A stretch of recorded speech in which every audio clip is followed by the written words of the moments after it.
As a health outcomes researcher, it is critical to remain abreast of trends in the regulatory environment.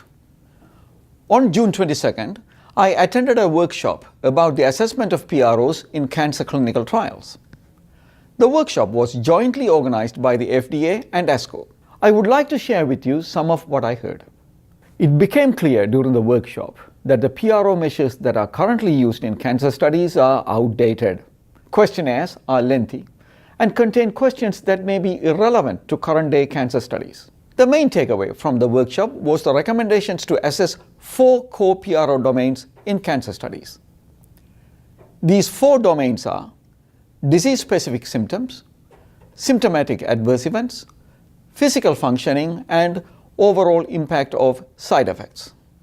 The FDA suggested that items for these 4 domains may already exist in current PRO measures available within PROMIS, FACIT, EORTC, and the PRO-CTCAE item bank. While these suggestions make total sense, there are some aspects of this measurement strategy that is yet to be fleshed out. For example, how to combine items with different number of response options. Although the recommendation by the FDA was generally welcomed, not everyone agreed.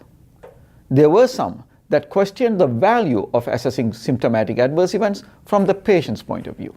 But as one panel member asked, don't you want to first understand your own product? It's no longer business as usual. We are entering a new era of capturing patients' voice in cancer drug development. These FDA recommendations will not only help sponsors and regulators understand the product, but will also help patients and providers make choices that matter the most to patients. Please contact me if you would like to discuss this further. Thank you.